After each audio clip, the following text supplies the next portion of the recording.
দুনিয়ার চাকচিক্য বেশি দিন থাকবে না, দুনিয়ার সৌন্দর্য বেশি দিন থাকবে না।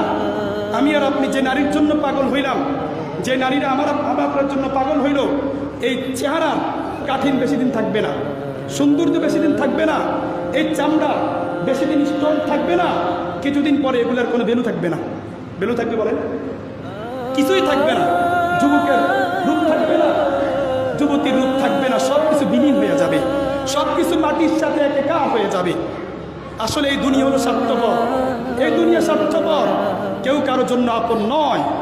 করোনার পরিস্থিতি আমাদেরকে শিক্ষা দিয়েছে যে দুনিয়া কেউ কারোর জন্য না।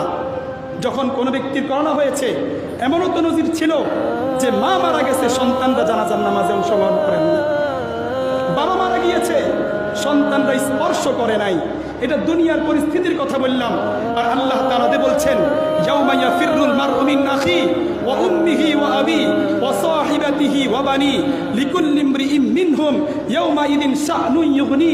আল্লাহ তাআলা বলছেন যে কিয়ামতের ময়দানে এমন একটা পরিস্থিতি হবে, কেউ কাউকে চিনবে না, সেদিন কেউ কারোর পরিচয় সেদিন দিবে না। আদম আলাইহিস সালাতু ওয়াস সালাম বলবেন, ইয়া নাফসি ইয়া নাফসি। নূহ আলাইহিস সালাতু ওয়াস সালাম বলবেন, ইয়া নাফসি ইয়া নাফসি। মুসা আলাইহিস সালাতু ওয়াস সালাম বলবেন, ইয়া নাফসি ইয়া নাফসি।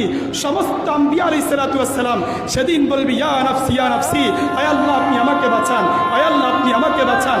কিন্তু মুহতারাম হাজিরিন, চিন্তা করিয়া দেখেন, যে পরিস্থিতিতে আম্বিয়া আলাইহিস সালাতু ওয়াস সালাম পর্যন্ত পেরেশান থাকবেন, সেই দিনের পক্ষে, সেই দিনের ব্যাপারে আল্লাহ তাআলা বলছেন, ইয়াউমা ইয়াফিরুল মারউ মিন আখি।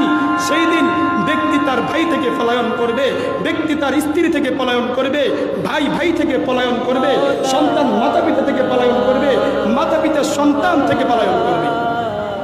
সেদিন মাতা পিতা বলবেই না যে আমার দুনিয়াতে কোনো সন্তান ছিল। কথা বাস্তব, কেউ বাস্তব, সরাসরি কোরআনের কথা বললাম। তাহলে সেদিন কেউ কারোর জন্য নয়, সেদিন কেউ কাউকে চিনবে না। এজন্য মুহতারাম হাজিরিন, ওই দিনের জন্যই কাজ করতে হবে, ওই পরকালীন জীবনকে সুন্দর করতে হবে। দুনিয়াতে তো আমাদের সহযোগীর অভাব নাই।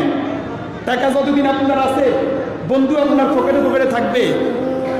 দুনিয়াতে আপনি বহুত লোক পাইবেন, আখেরাতে কিন্তু আপনি লোক পাইবেন না। এজন্য আখেরাত সাজাবেন তো ইনশাআল্লাহ। দুনিয়ার আশা থেকে আখেরাতের আশা বড় করতে হবে। দুনিয়ার সৌন্দর্যের চাইতে আখেরাতের সৌন্দর্যকে প্রাধান্য দিতে হবে।